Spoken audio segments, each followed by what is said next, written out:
நாள் 33 தியான பகுதி யாத்திராகமம் 15ஆம் அதிகாரம் மற்றும் 16ஆம் அதிகாரம். 15ஆம் அதிகாரத்தை வாசிப்போமானால் அதில் செங்கடலை தாண்டி வந்த இஸ்ரவேல் ஜனங்கள் பாடின பாடலை குறித்து எழுதப்பட்டிருக்கிறது. அதில் அவர்கள் தேவனை குறித்து கர்த்தர் தங்கள் பலனும் தங்கள் கீதமும் தங்களுக்கு ரட்சிப்புமானவர் என்றும் கர்த்தரை யுத்தத்தில் வல்லவர் என்றும் தேவனுடைய நாமத்தை குறித்து புகழ்ந்து பாடினார்கள். கர்த்தருடைய ஜனங்களாகிய நாம் ஆண்டவராகிய தேவனை அவருடைய நாமத்தை சொல்லி ஒவ்வொரு நாளும் புகழ்ந்து பாடுகிறவர்களாய் காணப்பட வேண்டும். அவர் ஒருவரே புகழ்ச்சிக்கு பாத்திரர். எனவே நாம் ஒவ்வொரு நாளும் தேவனுடைய நாமத்தை புகழ்ந்து பாட வேண்டும். மேலும் அவர்கள் பார்வோன் ரதங்களையும் அவன் சேனைகளையும் சமுத்திரத்தில் தள்ளிவிட்டார் என்று சொல்லி தேவன் செய்த செயலை சொல்லி தேவனை புகழ்ந்து பாடினார்கள். தேவனுடைய நாமத்தை வைத்து அவரை புகழ்ந்து பாடுகிற நாம் அதே சமயத்தில் தேவன் செய்த செயல்களை நினைத்தும் நாம் பாடுகிறவர்களாக காணப்பட வேண்டும். இஸ்ரவேல் ஜனங்களுக்கு எதிராக இருந்த எகிப்தியரை கர்த்தர் முறியடித்தார். அதே போல நம்முடைய வாழ்க்கையில் எதிராக இருக்கிற சூழ்நிலைகளையும் எதிரான போராட்டங்களிலும் இருந்து கர்த்தர் நமக்கு ஜெயத்தை கொடுத்து நம்மை ஒரு மகிழ பண்ணுகிறபடியினால்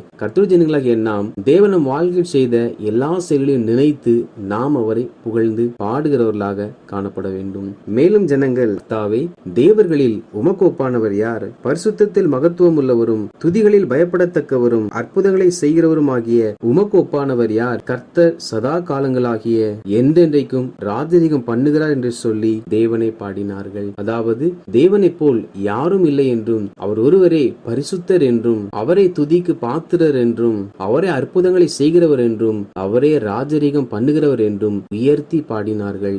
நாமும் உயர்த்தி பாடுகிறவர்களாக காணப்பட வேண்டும். பின்பு அவர்கள் சிவந்த சமுத்திரத்திலிருந்து சூர் வனாந்திரத்திற்கு சென்றார்கள். அங்கே அவர்களுக்கு 3 நாளளவும் தண்ணீர் இல்லாதிருந்தது. 3 நாளுக்கு பிற்பாடு அவர்களுக்கு தண்ணீர் கிடைத்தது. ஆனால் அந்த தண்ணீர் கசப்பா இருந்தபடியினால் அவர்களால் குடிக்க கூடாமல் போயிற்று. எனவே அந்த இடத்திற்கு மாறா என்பதாக பெயர் வைத்தார்கள். நம்முடைய வாழ்க்கையிலும் சில குறைவுகள் வரும். அந்த குறைவிலிருந்து தப்புவதற்கான ஒரு வழி தெரிவதை போல காணப்படும். நாம் அந்த வழியில் செல்வோம் என்றால் அந்த குறைவிலிருந்து நாம் தப்பி போகாமல் இந்த குறைவிலிருந்து இன்னொரு குறைவில் சிக்கிக் கொள்வது போன்றே அவைகள் இருக்கும். கசப்பான தண்ணீரை குடிக்கும் பொழுது அது நம் சரீரத்திற்குள் ஏற்றுக்கொள்ள முடியாததை போல நாம் சில இக்கட்டிலிருந்து தப்பிப்பதற்கான சில வழிகள் நம்முடைய வாழ்க்கையில் தென்பட்டாலும் அது நாம் அந்த இக்கட்டிலிருந்து தப்பிப்பதற்கான வழியை போல் இராமல் அவைகள் நமக்கு கசப்பாக வருத்தமாகவே காணப்படும். அப்பொழுது ஜனங்கள் மோசேக்கு விரோதமாய் முறுமுறுத்து என்னதை குடிப்போம் என்பதாக சொன்னார்கள். மோசேயோ கர்த்தரை நோக்கி கூப்பிட்டான். அப்பொழுது கர்த்தர் மோசேக்கு ஒரு மரத்தை காண்பித்து அந்த மரத்தில் குப்பை தண்ணீரில் போடும்படி சொல்லுகிறார். இந்த கசப்பான நீர் மதுரமானதாய் மாறிற்று. மோசேயும் இஸ்ரவேல் ஜனங்களும் 3 நாளளவும் குடிக்க தண்ணீர் இல்லாமல் இருந்தார்கள். அவள் இருவருக்குமே கசப்பான நீர் கிடைத்தது. ஆனால் ஜனங்கள் முறுமுறுத்தார்கள். மோசே தேவனை நோக்கி ஜெபித்தான். நாம் கசப்பான அனுபவத்திற்குள் கடந்து செல்லும் பொழுது குறைவான பாதையில் கடந்து செல்லும் பொழுது தேவனை நோக்கி ஜெபிக்கிறவர்களாக காணப்பட வேண்டும். கசப்பான நீரை தேவ சமூகத்தில் கொண்டு வந்து மோசே அறிவிக்கிறார். அப்பொழுது அந்த கசப்பான நீர் மதுரமான நீராய் மாறிற்று. நாம் குறைவிலிருந்து நீங்க வழி தெரிகிறது என்று வழியில் செல்லாமல் அதை தேவ சமூகத்தில் அறிவித்து தேவனுடைய ஆலோசனை நாம் கேட்டு பெற்றுக் கொள்ள வேண்டும். அந்த பாதைகள் தேவன் நமக்கு ஆசீர்வதித்து கொடுத்தால் மாத்திரமே அது ஆசீர்வாதமாய் இருக்குமே அல்லாமல் நாம எடுக்கிற முடிவு ஒரு நாள் நமக்கு ஆசீர்வாதத்தை பெற்றுத்தராது. மோசே கர்த்தரிடத்தில் ஜெபித்த ஆலோசனை கேட்டார். கர்த்தர் ஆலோசனை கொடுத்தார். இப்படி செய்த பொழுது அந்த கசப்பான நீர் மதுரமாய் மாறிற்று. அப்பொழுது கர்த்தர் ஜனங்களிடத்தில் இவ்வாறு ஒரு கட்டளையை கொடுக்கிறார். இவன் தேவனாய் கர்த்தருடைய சத்தத்தை கவனமாய் கேட்டு அவர் பார்வைக்கு செம்மையானதை செய்து அவர் கட்டளைகளுக்கு செவி கொடுத்து அவருடைய நியாயங்கள் யாவையும் கை கொண்டால் நான் எகிப்திற்கு வரப்பண்ணின வியாதிகளில் ஒன்றையும் உனக்கு வரப்பண்ணேன். நானே உன் பரிகாரியாகிய கர்த்தர் என்பதாகும்.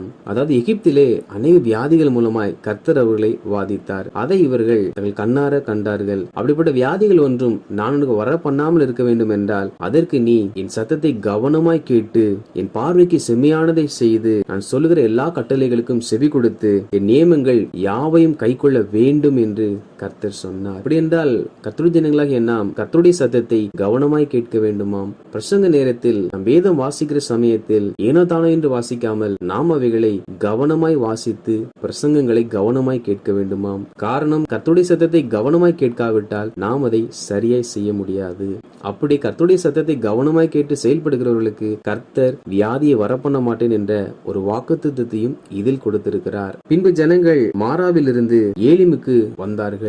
ஏலிம் என்ற இடத்தில் 12 நீரூற்றுகளும் 70 பேரீட்சை மரங்களும் இருந்ததாம். 16ஆம் அதிகாரத்தை வாசிப்போமானால் அதில் பின்பு இஸ்ரவேல் ஜனங்கள் அவ்விடத்திலிருந்து புறப்பட்டு சீன் வனாந்திரத்தில் வந்து சேர்ந்தார்கள். அப்பொழுது ஜனங்கள் மோசேக்கும் ஆரோனுக்கும் விரோதமாய் முறுமுறுக்க ஆரம்பித்தார்கள். எதற்காகவென்றால் எகிப்தில் அந்நாளில் அவர்கள் அப்பத்தை திருப்தியாய் சாப்பிட்டார்களாம். இங்கோ தங்கள் பட்டினியாய் சாகரும் என்பதாக சொல்லி கர்த்தர் கையில் செத்து போவது எங்களுக்கு நலமாய் இருக்கும் என்பதாக முறுமுறுக்கிறார்கள். அவருடைய முறுமுறுத்துக் கொண்டிருக்கும் பொழுது கர்த்தர் மோசேயிடத்தில் பேசுகிறார். அப்பொழுது மோசே இஸ்ரவேல் புத்திரத்தில் வந்து கர்த்தர் முறுமுறுப்பை கேட்டார் என்பதாக சொல்லுகிறார். அதாவது ஜனங்கள் மோசேயிடத்தில் முறுமுறுத்தார்கள், ஆனால் மோசே கர்த்தர் முறுமுறுப்பை கேட்டார் என்பதாக சொல்லுகிறார். அதாவது நாம் எந்தெந்த காரியத்தை நிமித்தம் முறுமுறுக்கிறோமோ அவைகள் எல்லாம் கர்த்தர் கேட்பார். நம் ஜெபத்தை மாத்திரமல்ல, நாம் செய்கிற முறுமுறுப்பையும் கர்த்தர் கேட்கிறவராயிருக்கிறார். கேட்டு அதற்கு பதிலை மோசே மூலமாய் கர்த்தர் தெரியப்படுத்துகிறார். என்னவென்றால், ஜனங்கள் புசிப்பதற்கு சாயங்காலத்தில் இறைச்சியும் விடியற் காலத்தில்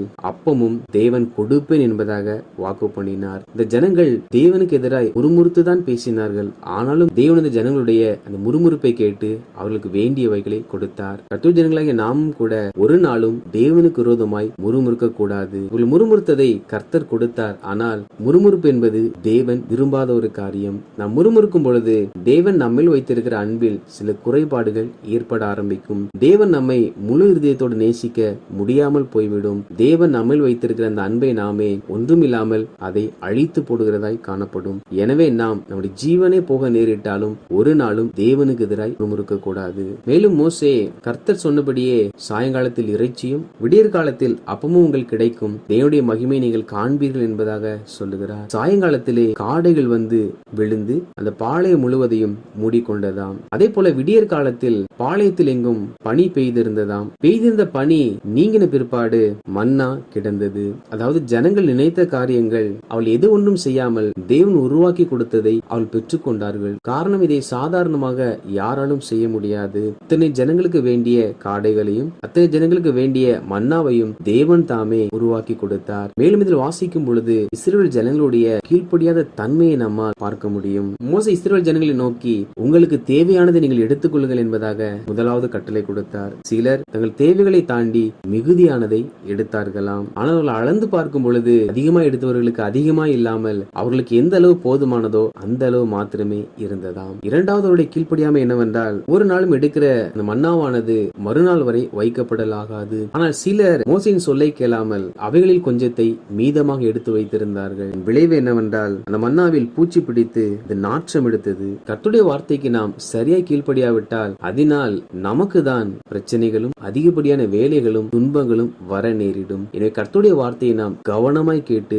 அதன்படி செய்கிறவர்களாக காணப்பட வேண்டும். மூன்றாவது ஜனங்களுடைய கீழ்ப்படியாமை என்னவென்றால், ஓய்வு நாளில் யாரும் வெளியே போய் எந்த ஒரு வேலையும் செய்யக்கூடாது. எனவே கர்த்தர் மோசேயிடத்தில் 6வது நாளில் 7ஆம் நாளுக்குரிய மன்னாவை சேர்த்து எடுக்கும்படி கட்டளையிட்டார். அதை மோசே சொன்னவுடன் ஜனங்களும் 7ஆம் நாளுக்குரிய மன்னாவை 6ஆம் நாளே இரட்டிப்பாக எடுத்துக்கொண்டார்கள். ஆனால் ஜனங்களில் சிலரோ 7வது நாளிலும் சென்று மன்னாவை எடுக்க முயன்றார்கள். ஆனால் 7வது நாளில் ஒரு மன்னாவையும் அவர்களால் வெளியே காண முடியவில்லை. ஓய்வு நாள் என்பது தேவன் நாம் ஆராதிப்பதற்காக நமக்கு ஏற்படுத்தி கொடுத்த நாள். எனவே கர்த்தருடைய ஜனங்களாகிய நாம் அந்த நாளில் கர்த்தரை ஆராதிக்க வேண்டும். நாம் அப்படி ஓய்வு நாளில் கர்த்தரை ஆராதிக்காமல் நாம் வேலைக்கு சென்றாலும் அல்லது வேறு ஏதாவது ஒரு காரியங்களுக்கு சென்றாலும் அதனால் நமக்கு எந்த ஒரு நன்மையும் உண்டாகாது. 7ஆம் நாள் சென்றவர்கள் வெறுமையை திரும்பினதை போல தேவனை ஆராதிக்காமல் 7ஆம் நாள் பணி செய்கிறவர்களுக்கு அவர்கள் பணிக்கான கூலியை பெற்றுக் கொண்டாலும் அதனால் எந்த நன்மை இராதபடிக்கு அவைகள் ஒன்றுமில்லாமல் மாறிவிடும். எனவே நாம் ஓய்வு நாளில் தேவனை ஆராதிப்பதை முக்கியத்துவப்படுத்த வேண்டும்.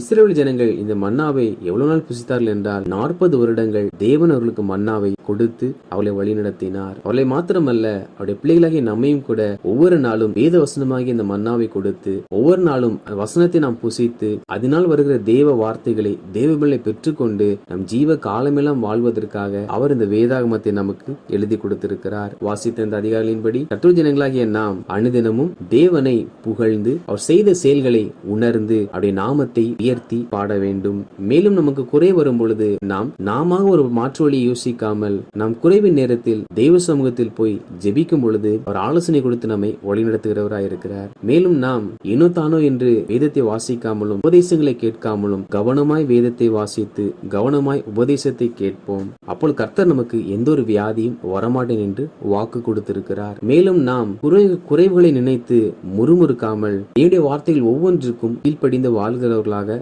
காணப்படுவோம். நிச்சயமாக ஆண்டவராகிய தேவன் நமக்குரிய எல்லா தேவைகளையும் அவர் சந்தித்து இறுதி வரை ஒரு குறைவும் இன்றி நம்மை வழிநடத்துவார். ஆமேன்.